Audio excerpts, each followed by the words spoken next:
Keberuntungan beserta kesialan adalah soal bagaimana kita mengarahkan orientasi atau tujuan dalam hidup. Kemana kita menghadapkan wajah kita, kesitulah kita memandang. Jika Anda mengarahkan pikiran Anda pada hal-hal yang suram, Anda tidak akan menyediakan ruang di dalam pikiran Anda untuk memerhatikan hal-hal yang cerah. Sebaliknya, jika Anda mengarahkan seluruh perhatian Anda pada hal-hal yang menyenangkan atau keberuntungan saat ini, maka Anda sedang mengelilingi diri Anda dengan seluruh keberuntungan. Anda punya kepedulian pada hal-hal yang Anda maknai sebagai keberuntungan. Sial telah hilang karena tidak masuk dalam ruang perhatian dalam pikiran Anda. Dan sekarang Anda adalah orang yang bersyukur karena hidup Anda dikelilingi keberuntungan. Jadi, keberuntungan dan kesialan adalah soal pilihan. Lalu, bagaimana cara memilih keberuntungan bagi diri kita? Sederhananya, ketika Anda memilih sesuatu, Anda hanya perlu memantapkan pilihan Anda. Ada beberapa pilihan di hadapan Anda ataupun situasi Anda hari ini, dan Anda memilih secara bebas apa yang Anda inginkan. Saya memilih menjadi orang yang beruntung, dan saya memilih sekarang adalah hari keberuntungan saya. Saya memilih dan meyakini saya adalah orang yang beruntung, dan masa depan saya akan sangat cerah dan penuh keberuntungan. Seorang psikolog dari Inggris, Richard Wiseman, berhasil menyimpulkan karakter orang-orang yang beruntung dan karakter itu bisa ditiru. Menurut Richard Wiseman, keberuntungan ada polanya, bisa dipelajari dan dipraktekkan. Beliau ingin meneliti mengapa beberapa orang sering beruntung dan mengapa beberapa orang penuh kesialan. Ia menguji data dari 400 orang yang di dalamnya orang yang selalu beruntung dan orang yang penuh dengan kesialan. Setelah percobaan, ia percaya dan ia menyatakan paham mengapa ada orang lebih beruntung dibanding orang lain. Ia memulai penelitian dengan memasang iklan di media massa dan majalah. Ia meminta orang yang selalu beruntung dan yang penuh kesialan untuk menghubunginya.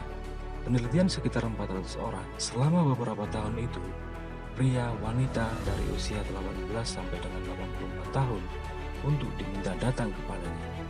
Misalnya Jessica, keilmuan forensik berusia 42 tahun.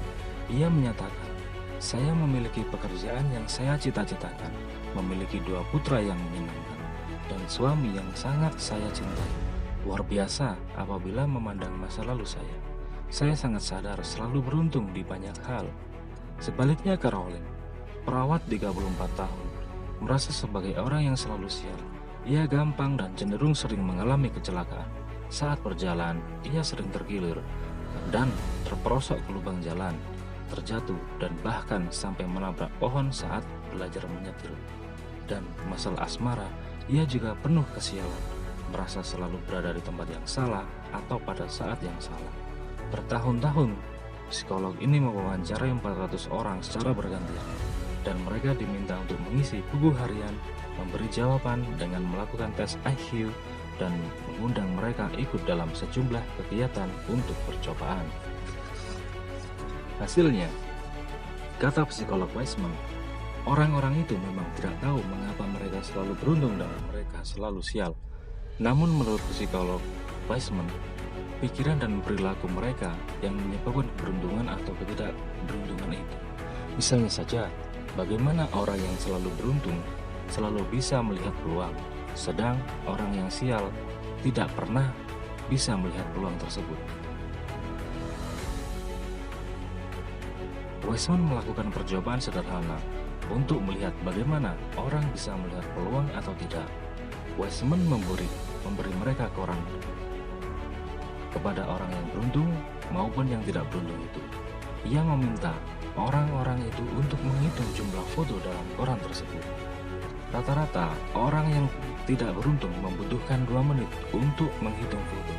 Tetapi orang-orang yang beruntung hanya butuh beberapa detik saja menemukan jumlah foto dalam koran tersebut. Mengapa bisa demikian? Di halaman kedua koran tersebut terdapat tulisan dengan huruf yang sangat besar. yang memenuhi setengah halaman yang bertuliskan, "Berhenti menghitung, ada 43 foto di dalam koran ini." Orang beruntung bisa melihat tulisan mencolok lebih besar itu, sedang orang yang sial tidak memperhatikan lebih. Wiseman juga menaruh tulisan ukuran besar yang sama di bagian tengah koran.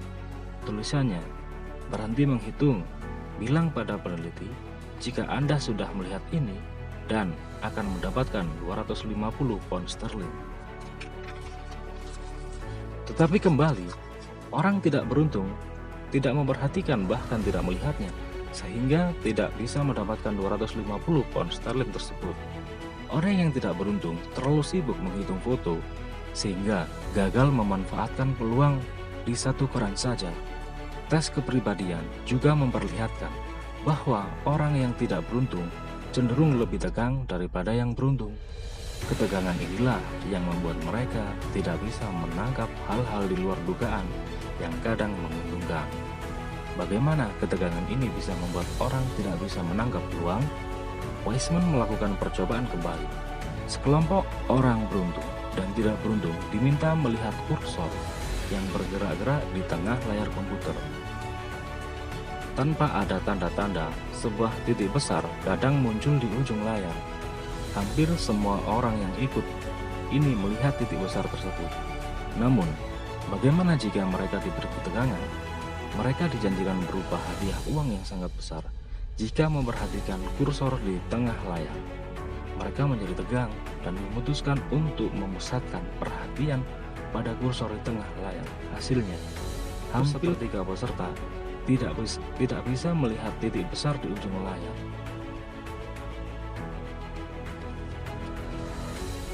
Wiseman mengatakan, orang yang tidak beruntung terlalu fokus pada satu hal, sehingga melupakan hal yang lain yang kadang membawa keberuntungan. Hal ini tampak bagaimana mereka menjalani kehidupan sehari-hari. Saat orang-orang yang selalu tidak beruntung pergi ke pesta, mereka sangat memusatkan perhatian agar bisa mendapatkan pasangan yang sempurna.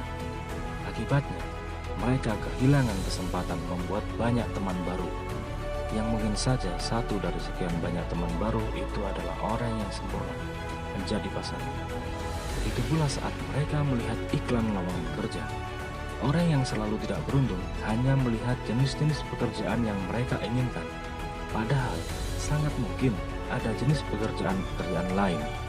Orang yang beruntung lebih santai dan melihat yang ada di iklan-iklan lowongan, bukan sekedar mencari sesuatu. Berdasarkan kesimpulan riset yang Wiseman lakukan, ternyata orang-orang itu selalu beruntung karena hal-hal berikut. Pertama, senang memaksimalkan peluang. Mereka menjalani hidup dengan rileks dan tidak terburu-buru atau lebih santai. Mereka juga sangat welcome dengan hal-hal baru, senang bergaul dan membuat serta memanfaatkan peluang yang ada menjadi karya nyata yang bisa memberi manfaat kepada banyak orang. Yang kedua, mendengarkan hati nurani. Untuk mengasah nurani, mereka terbiasa merenung, bermeditasi, berdoa secara bersungguh-sungguh. Mereka memutuskan sesuatu karena panggilan nurani dan intuisinya, tidak terjebak pada kajian dan analisa. Bila mereka sudah meyakini, mereka putuskan meski secara nalar tidak masuk akal. Mereka orang yang memiliki nyali dan tidak takut gagal. Yang ketiga, yakin akan keajaiban dan keberuntungan. Orang-orang ini yakin bahwa dia mendapat keberuntungan. Mereka sangat mensyukuri apa yang sudah mereka peroleh dan selalu memandang hari ini dan masa depan dengan keyakinan mantap, penuh positif bahwa mereka akan mendapatkan keberuntungan dan keajaiban. Dunia dipenuhi keberlimpahan, sehingga tidak merasa gelisah dan khawatir.